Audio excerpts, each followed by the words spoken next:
नमो अरिहन्ताणं नमो सिद्धाणं नमो आयर्याणं नमो वज्रायाणं नमो लोहे सवसाऊणं मङ्गलं भगवान् वीरो मङ्गलं गौतमो गणी मङ्गलं कुन्द कुन्दाद्यो जैन धर्मोऽस्तु मङ्गलम् सर्वमङ्गलमाङ्गल्यं सर्वकल्याणकारकं प्रधानं सर्वधर्माणां जैनं जयतु शासिनं जैनं जयतु वन्दित्वसौसिद्धे धूमचलमणोऽमं गतिं पत्ते वोच्छामि समय पाहुड मिणमो सुध केवली भणिदं नमः समय साराय स्वानुभूत्या चकासते चित् स्वभावाय भावाय सर्वभावांतरच्छिदे। समय सार ग्रंथ की 131 नंबर तक की गाथाएं और उसकी टीका के आधार से अपनी चर्चा हो चुकी है। अब दो समूह हैं गाथाओं के, 5-5 गाथाओं के समूह आने वाले हैं। पहले 132 से लेकर 136 तक की गाथाओं का समूह है और फिर 137 से 141 तक की गाथाएं जो कि एक ही तरह आपस में समूह रूप में अपने विषय का प्रतिपादन करती हैं। द्रव्यानुयोग और कर्णानुयोग की क्या मैत्री है, ये भी अपन को इस अगली 5 गाथाओं के समूह में समझने को मिलेगा। पिछली गाथा तो इस अंतिम वाक्य के साथ खत्म हुई, उसकी टीका में भी हमने पढ़ा था और भावार्थ लिखते हुए जयचंद जी छावड़ा ने कहा कि इस प्रकार ज्ञानी के समस्त भाव ज्ञानमय ही हैं। अब इस पिछले प्रकरण का एक तरह से उपसंहार और अगले प्रकरण की भूमिका बनाने के लिए अमृतचंद्राचार्य ने एक कलश कहा, जो कलश अपन ने कल जाते जाते पढ़ा था। एक बार फिर उस कलश को दोहरा लेते हैं क्योंकि ये अगली 5 गाथाओं की उत्थानिका के रूप में यहाँ प्रस्तुत किया है।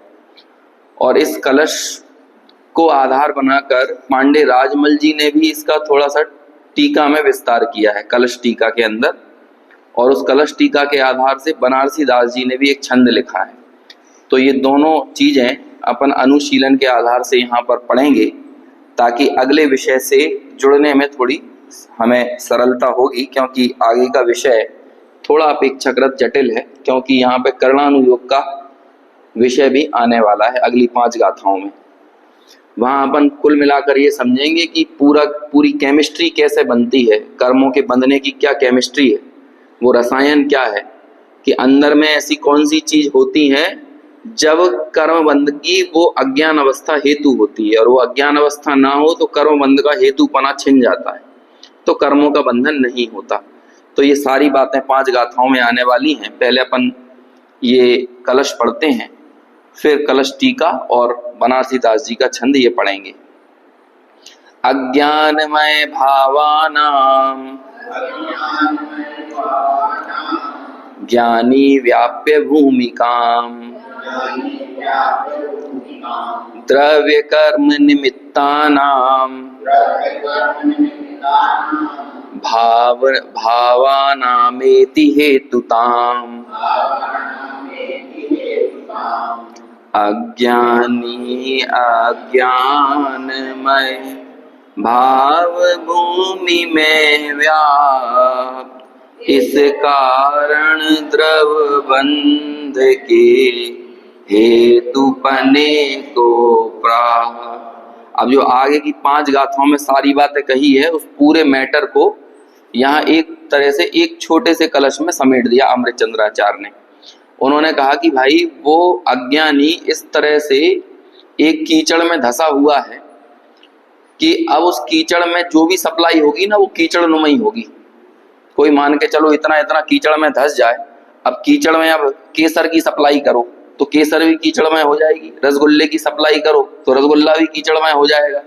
आप जो कुछ भी सप्लाई करोगे, शुद्ध जल भेजोगे तो शुद्ध जल भी कीचड़ में हो जाएगा। अरे और तो और, जैसे हमारे यहाँ पहले तो इतना ज्यादा शुद्धि अशुद्धि का विचार होता था कि घर में टॉयलेट ही नहीं बनाते थे, संडास ही नहीं बनता था, बाहर ही बनता था। उसका कारण ही क्या था कि भैया वो चीज यदि घर में आ जाएगी तो पूरा घर ही अपवित्र हो जाएगा। अब यदि कोई मान के चलो अच्छे पकवान ले जाके और कोई संडास के अंदर जाके खाए तो क्या कहेंगे, भाई तुम्हारे कितने भी अच्छे बनाए हुए पकवान क्यों ना हो, वो जिस भूमि में तुम व्याप्त हो ना वहां जाकर वो अपवित्र ही हो जाते हैं। हमारे यहाँ एक चौका शब्द चलता है तो वो काय काय को बताता है, द्रव्य की शुद्धि, क्षेत्र की शुद्धि, काल की शुद्धि और भाव की शुद्धि। इन चार चीजों की शुद्धि हो तब जो भोजन बना वो चौका कहलाएगा। अब ऐसा आप बहुत अच्छा साफ सफाई सब कुछ संभार के, बीन के, शोध के, और कोई चीज यदि संडास में ले जाके बनाने लगो और फिर वो लोग किसी को खिलाया जा सकता है, वो सोले का भोजन कहलाएगा? क्यों? हम कहेंगे नहीं, वो क्षेत्र की चीज ने कुछ छुआ नहीं, हम तो बस वहां खड़े होके बना रहे थे, तो बनाया जा सकता है। आजकल जो सोले के भोजन में विशेष शुद्धि करते हैं वो चाहे जहां नहीं खाते। उसका कारण क्या होता है कि चलो भाई, भले लोग बागे मुंह से बोलते जाएं कि जो कुछ भी बना है बिल्कुल घर का आटा है, 3 दिन का पिसा हुआ है, शक्कर भी सोधी बीनी हुई है, लेकिन जो लोग बना रहे हैं उनके भाव कैसे हैं, वो जिस क्षेत्र में बना रहे हैं वो क्षेत्र कैसा है, काल कैसा है कि सूर्यास्त के पूर्व बाद में बना रहे हैं, सूर्योदय के पहले बना रहे हैं। आजकल होता है ना, सूर्योदय के पहले ही बनाने लगते हैं। भगवान के प्रक्षाल करने को लेके भी एक इस तरह की बात उठी कि अधिकांश जैसे मंदिरों में बड़ा कोई विधान वगैरह होना है तो बेचारा जो माली पुजारी वगैरह रहते हैं ना, सुबह 4 बजे से और 3:30 बजे से काम करना चालू कर देते हैं। तभी वो पानी निकालने लगेंगे, पानी को गर्म करने लगेंगे। तो वो सारी चीजें कब हो रही हैं? सूर्योदय के पहले हो रही हैं, जबकि कायदे से कब होना चाहिए? सूर्योदय के भी अंतर्मुहूर्त बाद समझ में आया? अभी 6 बजे यदि सूरज निकल रहा है तो 6:45 बजे के बाद आप करो, और फिर जाके वो बहुत शॉर्ट में चीजों को निपटाओ। ये नहीं बहुत लंबा लंबा बहुत द्रव्य आपने रख लिए, अब उतने ज्यादा द्रव्य रहेंगे तो उन्हें साफ करने में दिक्कत होगी। तो कहते हैं स्वयं तो रात में खा नहीं रहे और रात में भगवान के प्रक्षाल पूजन की व्यवस्था हो रही है, तो वो कितनी धार्मिक क्रिया है। तो इन सब शुद्धियों का विचार किया जाता है ना, द्रव्य की शुद्धि, क्षेत्र की, काल की, भाव की। तो क्यों है कि भाई आप जिस भूमि में खड़े हुए हो, यदि वही भूमि अपवित्र होगी तो वहां पवित्रता का प्रवेश कैसे हो सकता है? तो कुछ यही तर्क ऐसा दे रहे हैं यहाँ पे कि यहाँ का ना, अज्ञानी अज्ञानमय भाव भूमि में व्याप्त। अब वो कहते हैं जिस भूमि में है ना, वो उस भूमि में खड़े रह के जिन भी पुद्गलों का ग्रहण करेगा वो पुद्गल कर्म रूप परिणमित होंगे, और जब वो कर्म रूप परिणमित होंगे तो यही पुद्गल वर्गणाओं का कर्मण वर्गणा रूप से परिणमित होना, इसी का नाम तो द्रव्य बंध है ना। तो द्रव्य बंध कब हुआ? जब भाव भूमि वैसी रही। तो भाव भूमि कैसी है? अज्ञानी की अज्ञानमय भाव भूमि है। तो कहते हैं अज्ञानी अज्ञानमय भाव भूमि में व्याप्त, इस कारण द्रव्य बंध के हेतुपने को प्राप्त। अब हमें द्रव्य बंध रोकना है तो क्या करना पड़ेगा? भाई उस भूमि से बाहर निकल जाओ। यदि आप उसी भूमि में खड़े रहोगे तो आप भले ही बाहर से कितनी भी कोशिशें करते रहो, लेकिन वो द्रव्य बंध से छूट पाना संभव नहीं है। द्रव्य बंध से छूटने के लिए द्रव्य बंध में क्या करना है? भाव भूमि की शुद्धि करना आवश्यक है। तो अगली गाथाओं के सार को एक तरह से इस 68वें कलश में बता दिया। अब देखो यहाँ पे अपन कुछ पढ़ते हैं, अनुशीलन में कुछ सुंदर विषय निकालकर यहाँ डॉक्टर साहब ने रखा है। अज्ञानी अपने अज्ञानमय भावों की भूमिका में व्याप्त होकर अज्ञानमय भावों के कारण द्रव्य कर्म के बंधन के हेतुत्व को प्राप्त होता है। द्रव्य कर्म के बंधन का निमित्त बनता है ना? कब बनता है? जब वो स्वयं अज्ञानमय भावों में, देखो ये वाली लाइन पढ़ रहा हूं, अच्छा इसमें हाईलाइट नहीं होता, हाँ चलो दिख रहा है ना ऊपर से ही तीसरी लाइन में। तात्पर्य यह है कि अज्ञानी के अज्ञानमय भाव ही कर्म बंधन के निमित्त कारण रूप हेतु हैं। विगत गाथाओं में यह कहते आए हैं कि ज्ञानी के सभी भाव ज्ञानमय होते हैं और अज्ञानी के सभी भाव अज्ञानमय होते हैं। ज्ञानी ज्ञानमय भावों का करता है और अज्ञानी अज्ञानमय भावों का करता है। कोई पूछे ज्ञानी अज्ञानमय भावों का करता क्यों नहीं है? अरे जब वो काम ही नहीं हो रहा तो करता कैसे बनेगा? उसका कर्ता बनने के लिए वो काम भी तो होना चाहिए। तो अज्ञानमय भावों का जो कार्य है वो ज्ञानी के जीवन में हो ही नहीं रहा, तो वो कर्ता कैसे कहा जा सकता है? तथा यह भी कहा गया है कि अज्ञानी को कर्मबंध होता है और ज्ञानी को कर्मबंध नहीं होता। अभी वो हो रहा है, अप्रत्यख्यान प्रत्यख्यान संजलन संबंधी है, लेकिन उसको यहाँ गिन नहीं रहे क्योंकि वो अनंत संसार के सामने नगण्य है, कुछ भी नहीं। इस कारण यहाँ स्पष्ट कर रहे हैं कि अज्ञानी की अज्ञानमय भाव भूमि में व्याप्त होना ही उसके कर्मबंध का कारण है। इस कलश के भाव को कलश टीकाकार ने सोदाहरण समझाया है, जिसका सार इस प्रकार है। अब ये कलश टीकाकार क्या कहते हैं वो अपन देखते हैं। ये सब इसलिए लिखा क्योंकि आगे बनारसी दास जी का छंद भी बताना है। अब इतने से छोटे से छंद का बनारसी दास जी ने बहुत विस्तृत एक तरह से छंद बनाया है, इतने छोटे से श्लोक का। तो उन्होंने किस आधार से बनाया वो छंद? तो ये कलश टीका के आधार से बनाया है। जिस प्रकार कलश रूप में तो मिट्टी परिणमती है, कुम्हार का परिणाम उसका बाह्य निमित्त कारण है। कुम्हार ने कलश बनाने का भाव किया तो ये तो क्या हो गया, उसका बाह्य निमित्त। लेकिन अंदर में क्या है उसकी मूल कर्ता की मिट्टी, परंतु व्याप्य व्यापक रूप नहीं है। कुम्हार जो है वो व्याप्य व्यापक नहीं है। ये वही विषय है 75 गाथाओं के बाद जो हम पढ़ रहे थे, वही सारी बातें यहाँ पे दोहरा रहे हैं। उसी प्रकार ज्ञानावरणादि कर्म पिंड रूप तो कौन परिणमा है? पुद्गल स्वयं परिणमता है। पुद्गल द्रव्य ही उसमें व्याप्य व्यापक रूप है। ये सारी चर्चा हो गई है अपनी पूर्व में। तथापि जीव का अशुद्ध चेतना रूप मोह राग द्वेष आदि परिणाम ये बाह्य निमित्त कारण है। जी देखो क्या बोल रहे हैं, कारण है।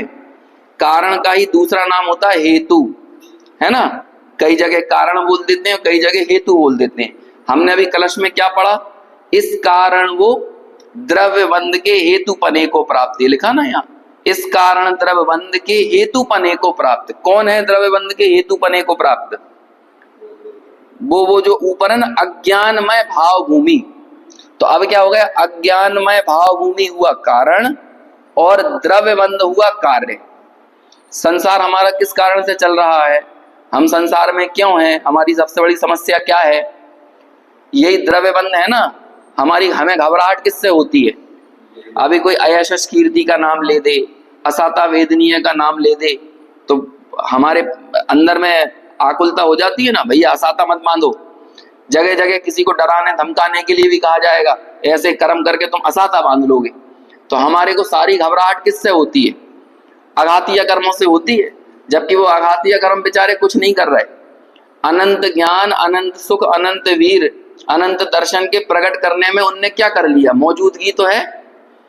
केवल ज्ञानी भगवान, अरहंत भगवान के चारों आघातीय कर्म विद्यमान हैं, लेकिन उन्होंने उनका अनंत सुख बाधित कर दिया, अनंत ज्ञान को बाधा पहुंचा दी। ना केवल ज्ञान रोक पाए, ना अनंत सुख रोक पाए, तो बेचारे करते क्या है? और हमारी सारी टेंशन किस बात को लेके है? आघातीय कर्मों में ही है ना। और ये आघातीय कर्मों का द्रव्य बंध हो अथवा घातीय कर्मों का द्रव्य बंध हो, ये दोनों द्रव्य बंध किस कारण से हो रहे हैं? कहते हैं इन द्रव्य बंध के अंदर कौन व्याप रहा है, इसके चप्पे चप्पे में कौन व्यापता है? द्रव्य, अज्ञानी नहीं। व्याप्य व्यापक संबंध किसका है? कर्मों के साथ व्याप्य व्यापक संबंध किसका है? पुद्गल का। देखो ये चीजें क्लियर रहेंगी तो आगे की 5 गाथा एक बार में समझ में आ जाएंगी, नहीं तो हमें समझ में नहीं आएंगी ये क्या चल रहा है। अभी आएगा यहाँ पे बहुत सारी चीजें, नए नए शब्द हमको हो सकता है सुनने को मिले, जो कि हम समय सार में इस शैली का सामान्यता सुनने के आदि नहीं है, ऐसे शब्दों का प्रयोग करेंगे। इससे पता चलता है कि आचार्य अपनी बात को जस्टिफाई करने के लिए कैसे कर्णानुयोग के पास जाके चीजों को प्रूव करते हैं कि कर्णानुयोग का में जो बंध की पूरी प्रक्रिया समझाई गई है उसके मूल में क्या बात है। तो कौन व्याप रहा है कर्म बंध में? पुद्गल। लेकिन उसका कारण कौन बनता है? कर्मबंध का, द्रव्य कर्मबंध का कारण कौन बनता है? तो कहते हैं कि वो जो अज्ञानमय भाव है ना जीव का, वो यहाँ पर निमित्त कारण है।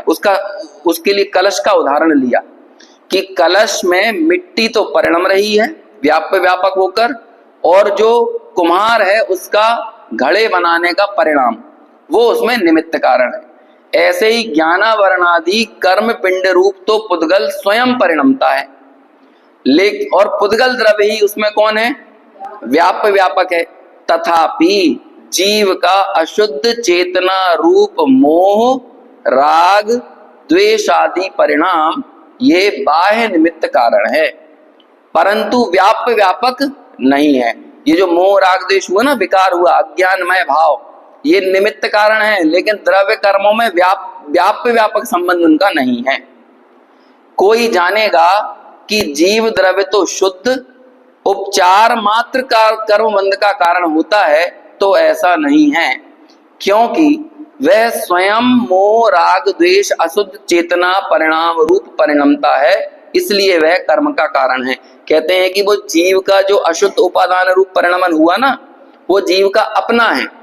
जीव का विकार रूप परिणमन स्वतंत्र और पुद्गल का कर्म वर्णना रूप परिणमित होना ये स्वतंत्र। दोनों घटनाएं अलग अलग, और दोनों की घटनाएं अपने अपने में स्वतंत्र, लेकिन पुद्गल के कर्म रूप होने में ये पुद्गल की अपनी उपादान गति योग्यता, और जीव के विकारी परिणाम की इसमें निमित्त कारण बना।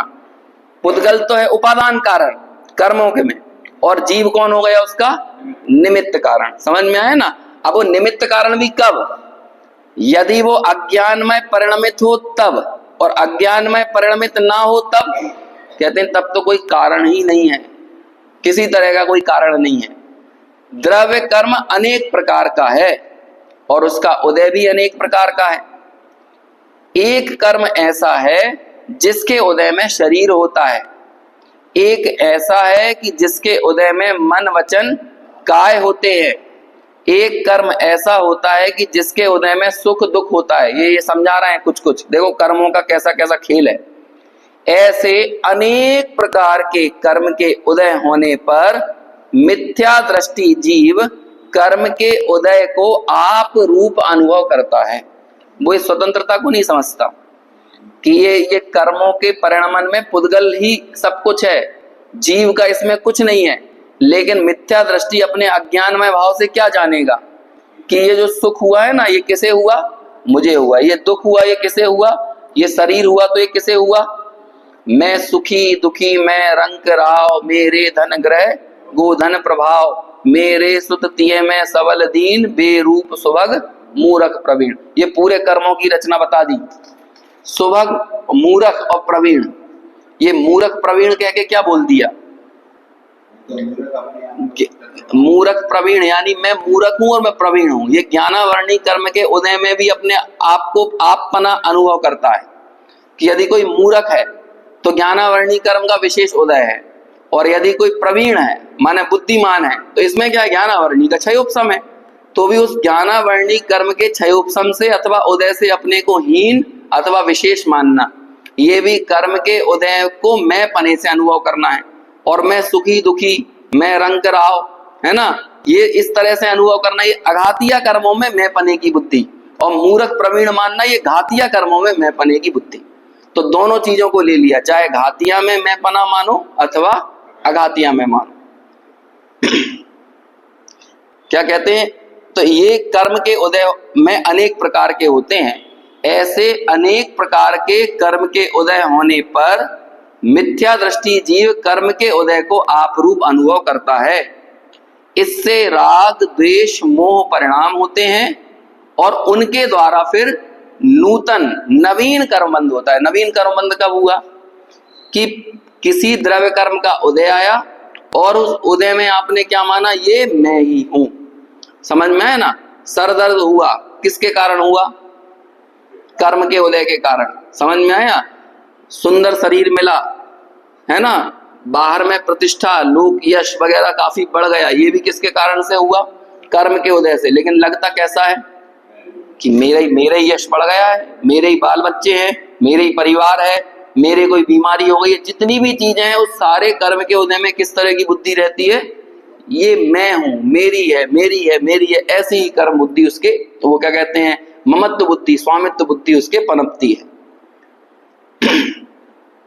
इस कारण मिथ्या दृष्टि जीव जब उसने राग द्वेष मोह किया तो वो अशुद्ध चेतन परिणाम का कर्ता कहलाता है। कौन कहलाता है?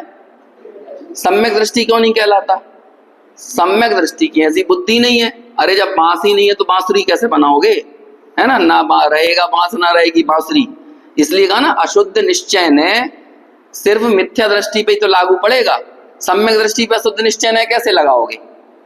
क्योंकि जो राग द्वेष का कर्ता अपने आप को मान ही नहीं रहा, राग द्वेष रूप परिणमित ही नहीं हो रहा, उसे आप कैसे कह सकते हो कि ये राग का कर्ता है? तो अशुद्ध निश्चय ने ऐसे कहा ना कि आत्मा राग का कर्ता है। देखो ज्ञानी जीव भी आत्मा है, अज्ञानी भी आत्मा है। तो अब आत्मा तो दोनों ही है। जब हमने कह दिया आत्मा राग का कर्ता है तो ये किसके लिए कहा? ज्ञानी के लिए कि अज्ञानी के लिए? ज्ञानी को तो है ही नहीं ना, ज्ञानी तो राग रूप परिणमित हो ही नहीं रहा, तो उसे राग का कर्ता कैसे कह सकते हो? इसलिए अशुद्ध निश्चय ने लागू कौन पे होगा? अज्ञानी पे। एक देश शुद्ध निश्चय ने किस पे लागू होगा? मिश्र रूप अवस्था वाले ज्ञानी पे, जिसके ज्ञान भाव भी है, यानी दर्शन मोह का तो समझ लो अभाव हुआ है, लेकिन चारित्र मोह का सद्भाव है। ऐसा हुआ ना, चारित्र मोह का सद्भाव कैसा? तो वो कहां तक के जीव माने जाएंगे? या तो चारित्र मोह का सद्भाव हो अथवा छद्मस्तता का सद्भाव हो। छद्मस्तता जो है ना, छद्मस्त शब्द का मतलब क्या होता है? छद्म में स्थित, वो कहलाता है छद्मस्त। छद्म में आने होता है नीचे, जो नीचे स्थित हो वो कहलाता है छद्मस्त। तो जैसे संपूर्ण ज्ञान प्रकट नहीं हुआ वो कौन कहलाएगा? वो सभी जीव छद्मस्त कहलाएंगे, है ना। तो इसलिए वो छद्मस्त जीव यानी सम्यक दृष्टि से लेकर 12वें गुणस्थान पर्यंत के सारे जीव कौन से न्याय के विषय बनते हैं? एक देश शुद्ध निश्चय न्याय के। और केवल ज्ञानी, अरहंत और सिद्ध ये कौन से न्याय के विषय होंगे? साक्षात शुद्ध निश्चय न्याय के। तो साक्षात शुद्ध निश्चय न्याय से देखे जाने वाले जीवों पर आप एक देश शुद्ध निश्चय न्याय लागू नहीं कर सकते और अशुद्ध निश्चय न्याय भी लागू नहीं कर सकते। इसी तरह अशुद्ध निश्चय न्याय से देखे जाने वाले जीवों पर आप एक देश और साक्षात शुद्ध निश्चय न्याय लागू नहीं कर सकते। लेकिन कमाल की बात है कि अज्ञानी हो अथवा ज्ञानी हो, इन दोनों ही जीवों पे आप परम शुद्ध निश्चय न्याय लागू कर सकते हो। और हमें दृष्टि कौन सी चाहिए? अशुद्ध निश्चय न्याय की दृष्टि चाहिए है क्या? क्योंकि यदि अशुद्ध निश्चय न्याय की दृष्टि बनी रहेगी तो अशुद्धि दूर नहीं होगी। समझ में आया? ये तो विकार का ज्ञान कराने के लिए आपको अशुद्ध निश्चय न्याय का साधन लेना पड़ता है, ज्ञान कराने के लिए। लेकिन विकार के अभाव में अशुद्ध निश्चय न्याय की दृष्टि किंचित भी कार्यकारी नहीं है। अच्छा, तो एक देश और साक्षात शुद्ध निश्चय न्याय की दृष्टि तो हम ले सकते हैं। कैसे ले सकते हो? वो पर्याय अभी आपकी हुई नहीं है, तो आप कैसे अपने आप को एक देश और साक्षात शुद्ध निश्चय न्याय रूप देख सकते हो? तो हम किस रूप अपने आप का अनुभव कर सकते हैं? तो एकमात्र न्याय की दृष्टि बचती है परम शुद्ध निश्चय न्याय की दृष्टि। अपन ने जब समाधि तंत्र की चर्चा की थी तो एक बार ये चर्चा शायद निकली थी, उस समय निकली होगी या अभी छठवीं गाथा की चर्चा के समय निकली होगी, कि जैसे बहिरात्मा ये कौन से न्याय का विषय है?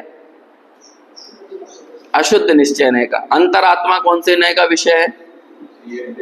एक देश शुद्ध निश्चय न्याय का। और परमात्मा ये कौन से न्याय का विषय है? परमात्मा साक्षात शुद्ध निश्चय न्याय का। समझ में आया? तो फिर परम शुद्ध निश्चय न्याय का विषय क्या है? आत्मा। मात्र क्या है? आत्मा। समझ में आया ना? आप उसे ना तो बहिरात्मा देख रहे हो मिथ्या दर्शन के सद्भाव में और ना सम्यक दर्शन के सद्भाव में अंतरात्मा देख रहे हो, आप तो आत्मा देख रहे हो, है ना। मैं सदा से रहा आत्मा अब भी हूं, आत्मा ही रहूंगा न बदलूंगा मैं। अब ये वाली लाइन कौन से नए की दृष्टि को सूचित कर रही है? परम शुद्ध ने मैं आत्मा हूं ना। जब बहिरात्मा था तब भी मैं जड़ नहीं हो गया था, और जब मैं अंतरात्मा हो गया तब मैं कुछ विशेष मेरे में आ गया हो ज्ञान स्वभाव के अतिरिक्त, तो ऐसा भी नहीं है। मेरे में यदि कोई चीज सर्व सामान्य रूप से अविरल बह रही है तो वो क्या है?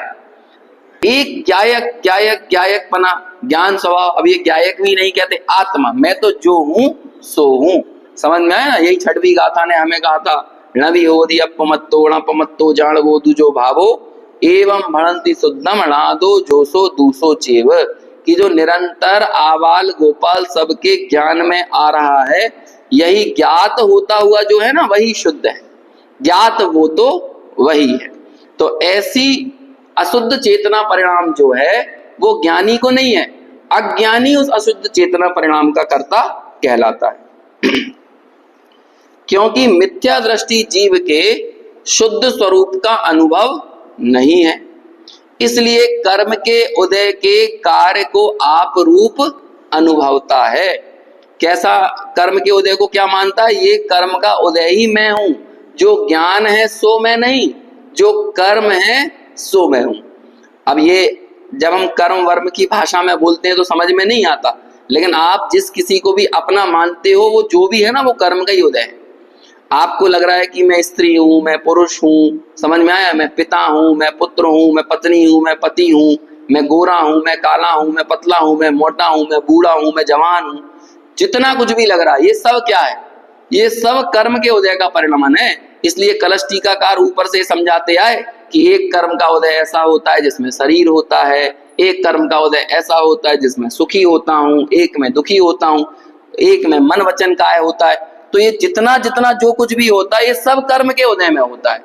अज्ञानी इसे मैं मानता है, ज्ञानी इसे मैं नहीं मानता, बल्कि जानने में आता हुआ, बस जानने में आ रहा है, लेकिन मेरा स्व वो तो सिर्फ एक ज्ञान भाव ही है।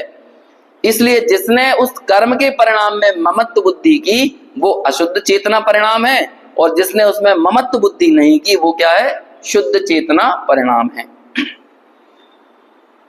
जिस प्रकार मिथ्या दृष्टि के कर्म का उदय है, उसी प्रकार सम्यक दृष्टि के भी है। लेकिन हो क्या रहा है? सम्यक दृष्टि को भी नो कर्म है ना, उसके भी पत्नी बच्चे परिवार हो सकता है, उसके भी सुख और दुख हो सकता है। सुख दुख मतलब अतीन्द्रिय सुख दुख नहीं, ये लौकिक जो इंद्रिय जन्य शारीरिक परिस्थिति जन्य जो सुख दुख होते हैं, इसकी यहाँ बात है।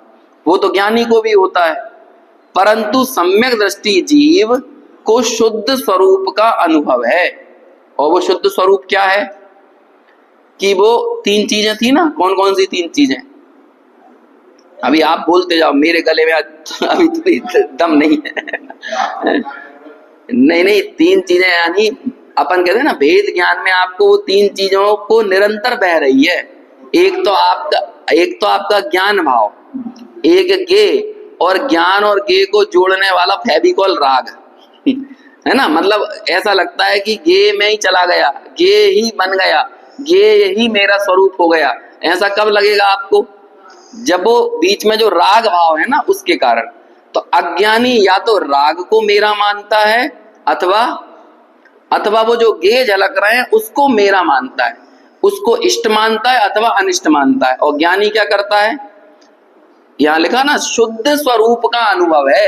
अब इन तीन चीजों में शुद्ध स्वरूप क्या है? देखो यहाँ शुद्ध स्वरूप मतलब है, शुद्ध वो है जो मेरा है, बस सीधी बात ये है। जो मेरा है बस वही शुद्ध है। हमें कोई ऐतराज नहीं है राग से, शरीर से, हमें कोई समस्या नहीं है। बल्कि एक जगह ऐसा लिखा, शायद निर्विचिकित्सा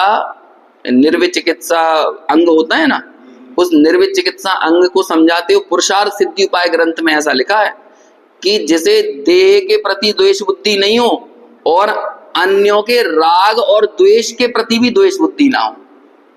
जगत में कई जीवों में द्वेष होता है, राग होता है, कषाएं होती हैं। तो कहते हैं तुम अन्य जीवों की कषायों को देख के भी द्वेष बुद्धि करोगे तो तुम निर्विचिकित्सा अंग के धारी नहीं हो। निर्विचिकित्सा अंग वाला कौन होगा?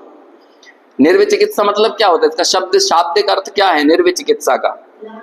ग्लानि नहीं होना ना। तो वो लोग ग्लानि किस में होती है? अपवित्र चीजों को देखकर। अब ये पवित्र और अपवित्र का भेद भी हमने ही किया है।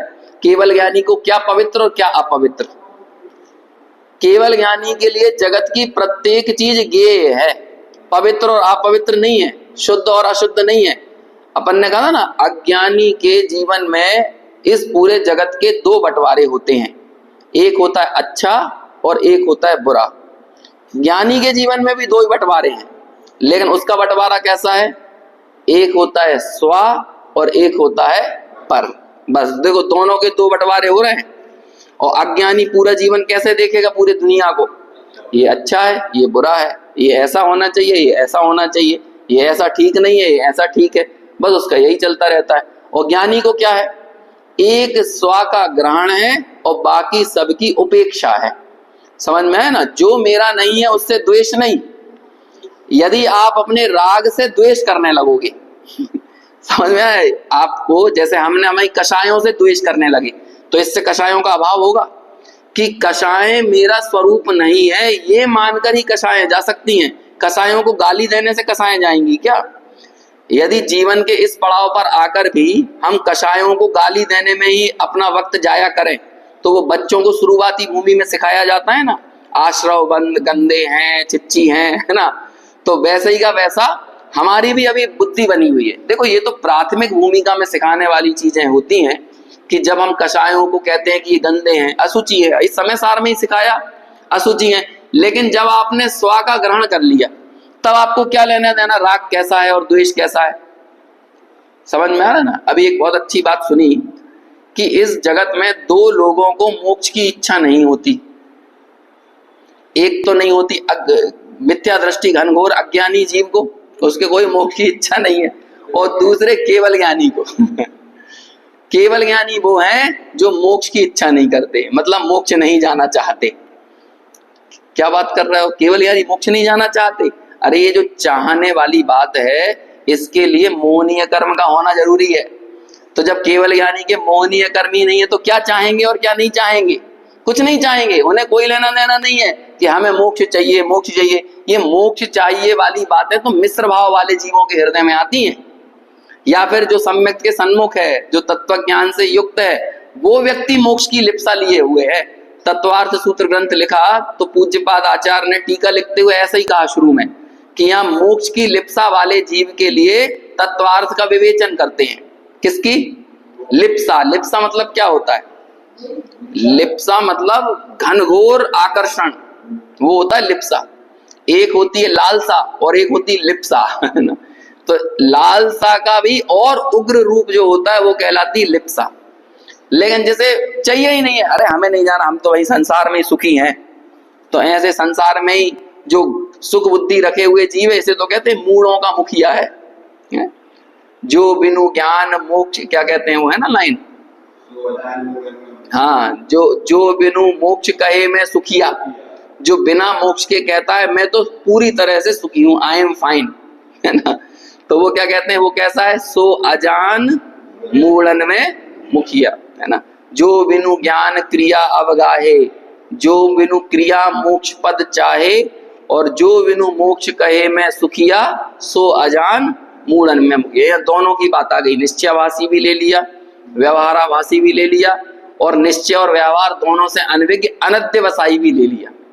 तो एक जो अनध्यवसायी है उसे कोई मोक्ष की इच्छा नहीं है, और एक जो संपूर्ण ज्ञानी है, वीतरागी हैं, ऐसे उन वीतरागी भगवंतों को भी मोक्ष की कोई इच्छा नहीं है। लेकिन मिश्र भाव वाले जीवों के जो राग वर्त रहा है उस राग में तो शुभ इच्छाएं होती ही हैं, ये उनकी भूमिका का परिणाम है।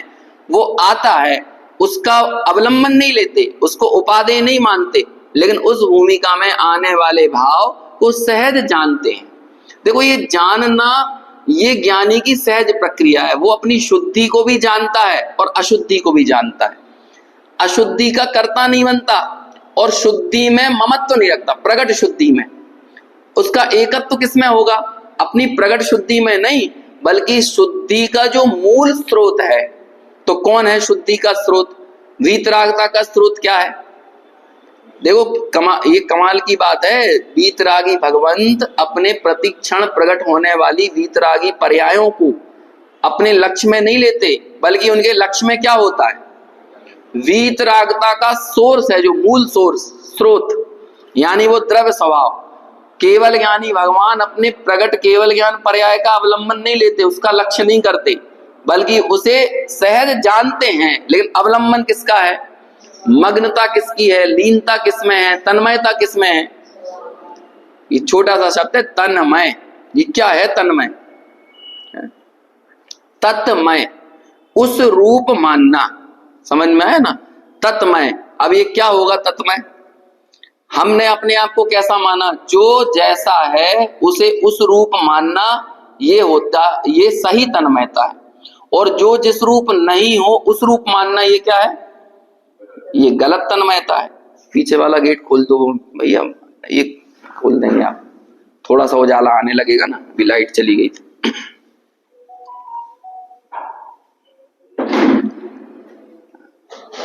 चलो चलो ठीक है, कोई बात नहीं। अपन, मैं तो खैर इसमें तो देख रहा हूं, आप पढ़िए, अभी आपको स्क्रीन पर नहीं दिखेगा। चलो हार्ड कॉपी हो तो आप उसमें 212 नंबर का पेज निकाल लेना, है ना। तो सही तन्मयता यानी सही जैसा स्वरूप हो उस मय अनुभव करना, ये तन्मयता सही है। और जो जैसा नहीं हो वैसा अनुभव करना, ये क्या है? पर पदार्थों की या गलत तन्मयता है। तो केवल ज्ञानी की तन्मयता कहां पर है? सम्यक दृष्टि की तन्मयता कहां पर है? ज्ञानी की तन्मयता कहां पर है? तो सभी ज्ञानी अपने को उस ज्ञान भाव से, यहां पर वो शब्द दिया था ना, शुद्ध स्वरूप का अनुभव करते हैं। तो वो शुद्ध स्वरूप क्या है? उनका अपना निज भाव, उनका अपना ज्ञान भाव, ये है उनका शुद्ध स्वरूप। समझ में आया? और जो ज्ञान भाव में स्थित ना हो और पर में स्थित हो, वो क्या है? वो उनका शुद्ध स्वरूप नहीं है। मतलब मैं स्वरूप, स्वरूप ही नहीं है। शुद्ध स्वरूप तो छोड़ो, वो स्वरूप ही नहीं है। राग मेरा शुद्ध स्वरूप है कि अशुद्ध स्वरूप है? स्वरूप ही नहीं है। आप ये थोड़ी कहोगे राग मेरा अशुद्ध स्वरूप है। अरे भाई, वो मेरा स्वरूप ही नहीं है। जो गेज, ये शरीर मेरा शुद्ध स्वरूप है कि अशुद्ध स्वरूप है? कर्म मेरा शुद्ध स्वरूप है कि अशुद्ध स्वरूप है? अरे वो स्वरूप ही नहीं है। कर्म तेरा, कर्म में क्या है? कर्म का स्वरूप क्या है? पुद्गल, स्वरूप, स्व। तो कर्म का स्व कौन है? पुद्गल। समझ में आया? और राग का स्व क्या है? चूंकि वो पुद्गल के अवलंबन से हो रहा है, इसलिए कहते हैं राग तू किसका? तो कहते हैं तू भी पुद्गल का। और ज्ञानी के लिए क्या है? अब अज्ञानी की स्थिति दूसरी है। अज्ञानी निरंतर कह रहा है राग किसका? वो कह रहा है मेरा, मेरा।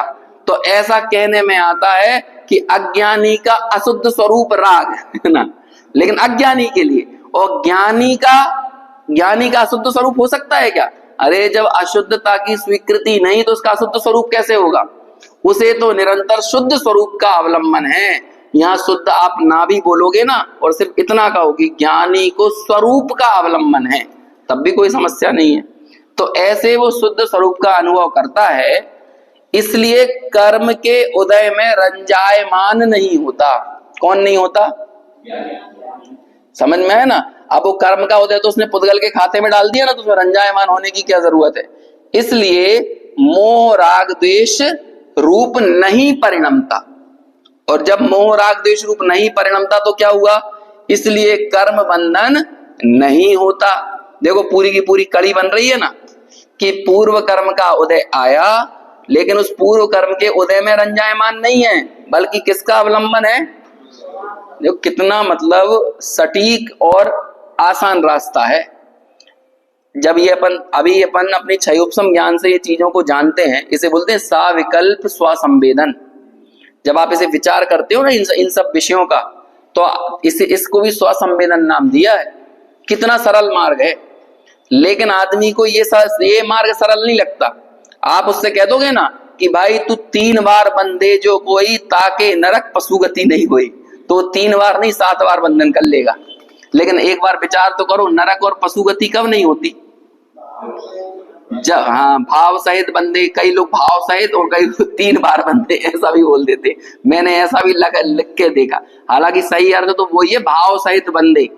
अब भाव बंधे मतलब क्या होता है मालूम? भाव स्तुति यानी निश्चय स्तुति। जब आप सम्मेद शिखर पे जाकर सिद्ध भगवान की निश्चय स्तुति करोगे, और निश्चय स्तुति क्या होगी? निश्चय स्तुति देख लो 31, 32 और 33 नंबर की गाथा में, समझ में है ना। सम्यक दृष्टि हो गए तो पहली निश्चय स्तुति है, उपशांत मोही हो गए तो दूसरी निश्चय स्तुति है, और क्षीण मोही हो गए तो वो उससे जोड़ा गया है। लेकिन लोगों को क्या लगता है कि 3 बार चढ़ लो, 4 बार चढ़ लो, 7 बार चढ़ो तो वो आसान लगेगा। आपके शरीर में कोमा लग जाए और मरणासन स्थिति में हो, तब आप उस स्थिति में पड़े रहकर भी क्या कर सकते हो, आप अपने नरक और पशु गति का अभाव कर सकते हो। पड़े पड़े बिस्तर पर आपको ऐसी स्थिति पड़ जाए कि लेटरिन बाथरूम भी ना जा पाए और बिस्तर पर ही लेटरिन बाथरूम हो रहा है, पूरा मल से भरा जाए, है ना। कई बार होता है, नर्स तो 24 घंटे में एक बार साफ करने आ रही है, अब उतनी देर तक व्यक्ति कैसे पड़ा हुआ है, उसी में पड़ा है ना, मल के बीच में ही। तो कहते हैं मल के बीच में निर्मल स्वभाव का अनुभव कर सकता है। अब ऐसी स्थिति में वो लोग सम्मित शिखर की यात्रा करने को बोला जाए तो कर पाएगा? तब तो ना कर पाएगा। तो वो वाला मार्ग तो कितना कठिन है और ये वाला मार्ग कितना सरल है। तभी तो अंतरात्मा को ये लगता है जब सम्यक दर्शन हो जाता है तो क्षोभ होता है। किस बात का? इतना सा काम करने में, संपन्न करने में मैंने इतनी देर क्यों लगा दी, है ना। कभी कभी मैंने पहले भी बोला है, 15 दिन में, 1 महीने में समाधि तंत्र की हिंदी श्लोकों को पढ़ लिया करो, है ना। उसमें क्या है, प्रेरणा भी है समाधि तंत्र में और आत्म स्वरूप का प्रतिपादन भी है। भेद विज्ञान का बिल्कुल सबसे सरल और आसान तरीके से जो स्वरूप बताया है वो वहां पर देखने को मिलता है। तो ऐसी अंतरात्मा की वृत्ति है। पहले ऐसा चला था, मैंने सुनाई है वो वाली कथा, कि लोग मिथ्यात्व को अकिंचित कर कहते थे। तो कई जो समन्वयवादी लोग होते हैं ना, अब वो कहते हैं भैया एक पक्ष बोल रहा है कि मिथ्यात्व से कर्मबंध नहीं होता और दूसरा पक्ष बोल रहा है कि भैया मिथ्यात्व ही कर्मबंध का मूल हेतु। अब ये इसके पीछे मालूम क्या उनकी, समझ लो, षड्यंत्र था। क्योंकि गुरुदेव ये कहते थे, कहते क्या थे, मतलब एक पूरी प्रचलित मान्यताएं थी कि वो सम्यक दृष्टि, अविरत सम्यक दृष्टि है। मैं तो दिगंबर आमनाए अनुसार एक अविरत श्रावक हूं। अविरत मतलब उसका अर्थ ही होता है अविरत सम्यक दृष्टि। अब इन्हें नीचा दिखाने का तरीका क्या है कि आपको ये बताना पड़ेगा कि मिथ्यात्व से कोई बंध नहीं है। तो जब मिथ्यात्व से बंध सिद्ध नहीं होगा तो अकेले सम्यक्त हो जाने से मोक्ष सिद्ध नहीं होगा। यही उनका चारा था ना। तो अब ऐसे दो पक्षों में 80 और 90 के दशक में, समझ लो 70 के अंत से लेकर 90 की मध्यान्ह तक, बीच तक बहुत ये विषय चला कि जो है कि ये मिथ्या तक, अभी हम उस चीज का महसूस नहीं कर सकते, लेकिन जो हमारे बड़े बुजुर्ग विद्वान हैं वो ये बात बताते हैं। तो अब समन्वयवादी लोगों ने निकाला कि कुछ ऐसा रास्ता निकाल लो ना कि इनकी बात भी सही हो जाए, तुम्हारी भी सही हो जाए। तो भाई कहते सत्य स्वरूप में समन्वय थोड़ी चलता है। डॉक्टर साहब ने अपनी सत्य की खोज उपन्यास में लिखा है कि समन्वय सत्य के आधार पर नहीं, शक्ति के आधार पर होता है। और आजकल भी होता है नहीं कि किस आधार पर आप समन्वय करोगे, कि जो शक्तिशाली पक्ष हो उस पक्ष में यदि एक कम शक्तिशाली पक्ष झुक जाए तो वो समन्वय हो गया। ऐसा हुआ कि नहीं वहां पे अयोध्या की जमीन देने के लिए, है ना, तो 75% भूमि किसके पास चली गई? हिंदू पक्ष के पास। 25% किसके पास चली गई? अब ये यदि किसी मुस्लिम राष्ट्र के अंदर होता तो क्या होता? इसके उल्टा हो जाता। होता है कि नहीं? तो समन्वय शक्ति के आधार पर होता है, सत्य के आधार पर नहीं। अब ऐसे या वस्तु स्वरूप में समन्वय करोगे तो क्या करोगे? आप कहोगे यार अभी इतने ताकतवर लोग हैं, इनकी तरफ लोग भी ज्यादा है, पक्ष भी ज्यादा है, तो ऐसा ही कह लो ना, मान लो कुछ। तो कुछ समाज के नेता वर्ग के लोगों ने ग्रंथों का अध्ययन शुरू किया। उन्होंने कहा एक काम करो, राजवार्तिक पढ़ते हैं, उसमें सब कुछ आया है। राजवार्तिक तत्वार सूत्र की टीका है ना, तो उन्होंने स्वाध्याय किया 6-6 महीने राजवार्तिक का, और उन्हें उसमें वाक्य मिल गया कि बंध का कारण तो कषाय है ना। तो उन्होंने वो लाइन निकाली और टोडरमल जी ने भी लिखी है ना, जिन्हें बंद नहीं करना हो वो कषाय ना करें। तो इन्हीं सब पंक्तियों को लेके पहुंच गए वो कि देखो कषाय के कारण बंद होता है, वो जो 41 प्रकृति का बंद नहीं हो रहा ना, उसका कारण भी अनंतानुबंधी कषाय है सम्यक दृष्टि को। इसलिए मिथ्यात्व से कुछ नहीं होता। फिर उन्होंने कहा तुम एक काम करो, बैठो अभी शांति से।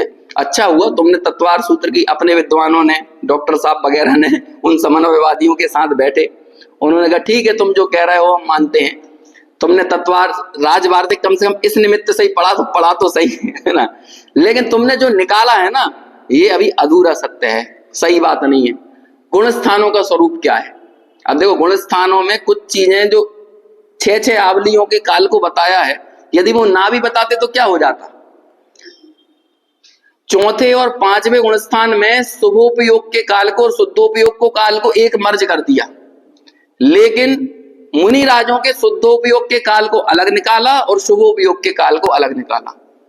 यदि ऐसा भी तो कर सकते थे, छठवा सातवां एक साथ ही कर देते, लेकिन नहीं, विशेषता बताने के लिए गुण स्थानों में बंटवारा किया। नहीं तो आप कर सकते हो 13 ही गुण स्थान कर दो, तो कहते अरे आप ऐसा थोड़ी कर सकते हो 13, जब 14 शास्त्र में लिखे तो 14 ही मानना पड़ेगा। अरे 14 नहीं है गुण स्थान तो होते अनंत। समझ में आया? एक एक गुण स्थान के असंख्यात लोक प्रमाण भाव। तो ऐसे ये तो हमने कैटेगरी वर्गीकरण बना दिया है कि हमने सारे एक ही तरह के भाव लेके चौथे गुण स्थान में रख दिए, हमने सारे एक तरह के भाव लेके 5वें गुण स्थान में रख दिए, लेकिन हर एक जीव के वहां पर अलग अलग जाति के परिणाम होंगे कि नहीं होंगे? मिथ्यात्व तो एक ही है, लेकिन सबका मिथ्यात्व एक ही प्रकार का होता है क्या? तो अब हमने इसी प्रक्रिया में एक गुण स्थान बनाया, जो आप नहीं भी बनाते तो चल जाता, सासाधन सम्यक्त। अब विचार करो, सासाधन सम्यक्त में कितनी प्रकृतियों का बंध हो रहा है, जो कि अवरत सम्यक दृष्टि के रुक गया था, लेकिन वो सासाधन सम्यक दृष्टि के चालू हो गया है। सासाधन सम्यक्त मतलब उसकी शास्त्रीय परिभाषा ऐसी आती है, सम्यक्त के शिखर से पतित हुआ जीव जब मिथ्यात्व की भूमि, सम्यक्त के शिखर से पतित हो गया है और मिथ्यात्व की भूमि पर पहुंचा नहीं है, तो मतलब बीच में है। कितने काल के लिए? 6 आवली के लिए। अब 6 आवली को नहीं बताते तो क्या होता, लेकिन वो 6 आवली बता दी तो एक चीज स्पष्ट हो गई, हमें आगम प्रमाण मिल गया कि वहां पर जो 41 प्रकृतियां रुकी थी ना सम्यक दृष्टि के, अभी उन 41 में से 25 का उदय आ गया है वहां पे, लेकिन 16 का अभी भी उदय नहीं आया। अब बताओ ये 16 काय के कारण रुकी हैं? जो कहते हैं ना मिथ्या, और मिथ्यात्व में पहुंच जाएगा तो वो 16 उदय आ जाएंगे। तो जो लोग कहते थे मिथ्यात्व से बंधन, और वो 16 कोई छोटी मोटी प्रकृतियां नहीं है, उसमें सूक्ष्म है, उसमें हुंडक संस्थान है, उसमें नरक गति, नरक गत्यानुपूर्वी, उसमें स्थावर। अब सोचो ये सब प्रकृतियां चली जाएं तो आपका संसार कितना सीमित हो गया, और जिस मिथ्यात्व को तुम अकिंचित कर कह रहे हो, ये मिथ्यात्व यदि चला जाए तो उसके नरक और पशु गति नहीं होती, उसके ताको नरक पशु गति नहीं हुए। और ये किसके बल पर नहीं होती बताओ? निर्णय पूर्वक स्वसंवेदन के बल पर। लोग निर्णय और स्वसंवेदन को कितना हल्का मानते हैं, आपको क्या बताएं। अभी किसी से कह दो 20 वंदनाएं कर लो, 25 वंदना, वो 20-25 वंदना करके आएगा और सर्टिफिकेट लेगा। सर्टिफिकेट मतलब समाज में जो सम्मान होते हैं, शील्ड मिलती है, ट्रॉफी मिलती है, वो ले लेगा, उनको जमा कर लेगा, व्रत करेगा, उपवास करेगा, उनको शील्डों को, ट्रॉफियों को जमा कर रखेगा। लेकिन वो जो निर्णय करने वाला जीव शांति से बैठ के अपने संसार को खत्म कर रहा है, उस व्यक्ति को कितनी शील्ड और ट्रॉफी मिलती है? इसलिए ज्ञानी और अज्ञानी का निर्णय क्रियाओं से नहीं, निर्णय से हो सकता है, उसकी अंतर की भावभूमि से हो सकता है। ऐसा देते हैं उदाहरण कि देखो, बिल्ली जब चूहे को पकड़ कर ले जाए तो वे मुंह में ही लेके जाती है, और बिल्ली अपने बच्चे को पकड़ के ले जाए तो उसके हाथ तो है नहीं है, तो मुंह से ही पकड़ के लेके जाएगी ना। अब आप दोनों का फोटो खींचो, तो फोटो में आपको उसकी जकड़ का अंदाजा हो पाएगा कि नहीं? फोटो देखोगे तो उसी मुंह से वो बिल्ली काय को पकड़ी है? अपने बच्चे को, और उसी से पकड़ी है चूहे को। आप दोनों फोटो में यहाँ पे लगा दूं जूम करके HD में, है ना? ऐसे नहीं बोल रहे बिना HD वाले धुंधले फोटो नहीं, और मैं यहाँ पे लगाऊं, तो अब आप ये बताओ कि दोनों की पकड़ में क्या अंतर है?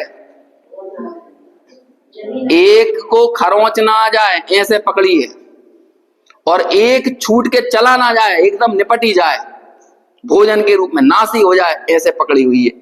ये पकड़ का अंतर कौन बता सकता है? बाहर की क्रियाओं को देखने वाला। समझ में आया कि नहीं? माँ ने भी एक बच्चे में खींच के दिया लपाड़ा, है ना, और पड़ोसन ने भी दिया। अब दोनों ने खींच के दिया, और कमाल की बात है कि दोनों के मारने से खून निकल आया। अब बोलो क्रिया के को देख के माँ के तमाचे को और पड़ोसन के तमाचे को आप कैसे उनमें डिफरेंशिएट करोगे? अंतर कैसे तय करोगे? कैसे अंतर? आप क्रिया से अंतर, लेकिन माँ के तमाचे में वात्सल्य है, और पड़ोसन ने यदि कोई तमाचा मारा है तो वहां हो सकता है द्वेष बुद्धि हो। दोनों में अंतर है कि नहीं? दोनों में। अब आप क्रिया से कैसे हो? माँ भी जब मार रही थी ना तो पूरी एकदम गुस्से में आके ही मारा था उसने, परिणाम भी उसके वैसे ही थे। लेकिन अभिप्राय का अंतर देखो दोनों में कितना है, जमीन आसमान का अंतर है कि नहीं? यही कहते हैं, ये ज्ञानी और अज्ञानी को आप क्रिया से और परिणामों से पकड़ने के लिए जाओगे तो कभी पकड़ में नहीं आएगा, क्योंकि वो अज्ञानी अज्ञान भूमि में व्याप्त है, लबालब अज्ञान से भरा हुआ है, कर्म के उदय में मदमस्त है, मगन है। इसलिए उसका वो अज्ञानमय भाव काय का हेतु बनता है, द्रव्य बंध का हेतु बनता है। वो ज्ञानी भी उन कर्मों के उदय के बीच में पड़ा हुआ है, कर्म के उदय में दोनों पड़े हैं, ज्ञानी भी और अज्ञानी भी। लेकिन ज्ञानी कर्म के उदय में पड़ा होकर भी द्रव्य बंध का हेतु नहीं बनता उसका भाव, लेकिन अज्ञानी के बनता है ना, इसलिए उसके कर्म बंधन नहीं होता। देखो पूरी चीज समझ में आई। एक समय हो गए, ये अपन नहीं पढ़ पाए पूरा, चलो इसको जल्दी जल्दी पूरा करते हैं। इसलिए सम्यक दृष्टि अशुद्ध परिणाम का कर्ता नहीं है ना। अब ये छोटा सा छप्पा है, इसको पढ़ लेते हैं ताकि अपन कल से अगली गाथाएं शुरू कर सकें। देखो पढ़ते हैं इसको। अब इसकी लय कैसे होगी।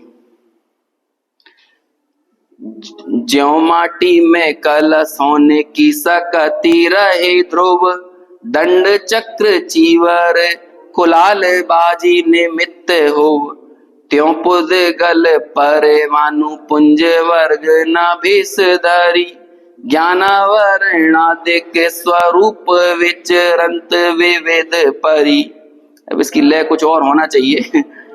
बाजी निमित्त बहिरात्मा गही संस अज्ञान मति, जग माही अहम कृत भाव सो काम रूप है परिणमति। अब इसका सामान्य अर्थ पढ़ लेते हैं, विशेष चर्चा पर आगे कल करेंगे। जिस प्रकार मिट्टी में घट रूप होने की शक्ति सदा विद्यमान रहती है और डंडा, चाक, धागा और कुम्हार आदि बाह्य निमित्त होते हैं, उसी प्रकार पुद्गल परमाणुओं के पुंज कारमाण वर्गणाओं का भेष धारण करके ज्ञानावरणादि विविध रूप होकर विचरण करते हैं। तब उसमें बहिरात्मा अज्ञानी मिथ्या दृष्टि जीव बाह्य निमित्त होता है।